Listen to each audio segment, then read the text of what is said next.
Magandang araw po sa ating lahat. Kumusta po kayo? This is Councilor Danny Dayanghiran sa ating Ang Ganda ng Pilipinas. Mahalin po natin ito. At katatapos lamang ng major events. One is yung barangay election at saka SK. Then pagkatapos niyan po ay nagkaroon tayo ng break para sa All Souls and All Saints Day. At yun po, for the past few days, nakapagpahinga lahat. And now, back to reality again sa trabaho natin araw-araw. Pag-usapan na po muna natin itong barangay election. Number one, congratulations sa lahat ng nanalo. But again, at the end of the day, pag-aralan po natin ano yung ating mako-contribute dito sa ating pagka-barangay officials at saka SK officials. Passionate ba tayo o parang passing lang ito? Are we really committed? Or laro lang ito. And the fact na tumakbo po kayo at kayo ay nangangampanya, I am very sure that you are passionate, which is very, very important in public service. So, assuming meron kayong commitment to work hard, but again, it should be coupled by what? Skills. Ano yung skills? Number one, yung parliamentary procedure during debate. Alam mo, yung parliamentary procedure ay nilalagay yan para to put order in the discussion. Para hindi magiging palengke. Meaning, Mr. President, Mr. Chairman, I move so and so. Then it will be seconded by the next somebody. Then once it is seconded, go to discussion. So the presiding officer will identify. Minsan nililista sinong una, pangalawa, pangatlo. And the presiding officer, para hindi tumagal ang discussion, sometimes kasi inubos na isang tao Yung iba naman, hindi na makakapagsalita. The presiding officer will say na, okay, 3 minuto, then after that, question and answer, and so on and so forth. Then, of course, hindi magkakaisa lahat yan. You cannot be all together in one issues.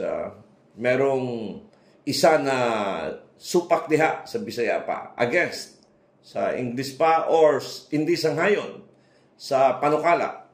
So, if that is the case, we go with the democratic tradition or practice na ginagawa. We divide the house.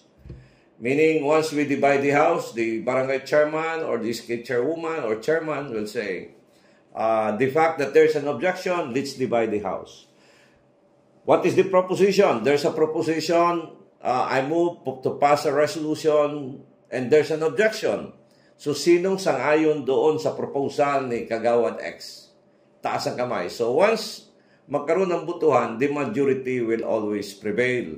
But the minority is always respected also. Hindi dahil majority kayo, hindi nyo napasalitain, give them the chance. I've been a floor leader of the city of Davao. I've been a councilor for 29 years. Ganun lang yun, collegial body, then walang personalan. Then, of course, we have to observe decorum. Baka hindi tayo nakapag-take ng gamot, high blood sa umaga pa.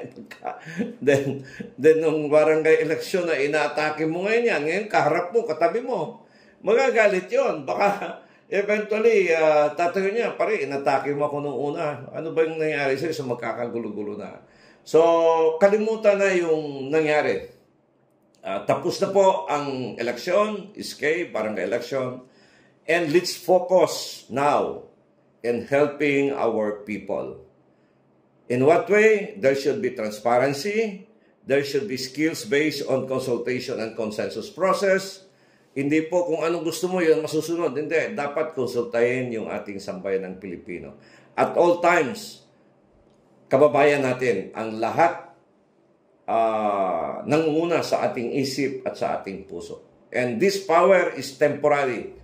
And anytime, pag nag-abuso ka dyan, there might be cases against you. Kahit baka nakaupo na kayo ngayon, baka may nag-file ng kaso against sa inyo tungkol sa vote buying and among others. And there might be problems na masasalubong po ninyo.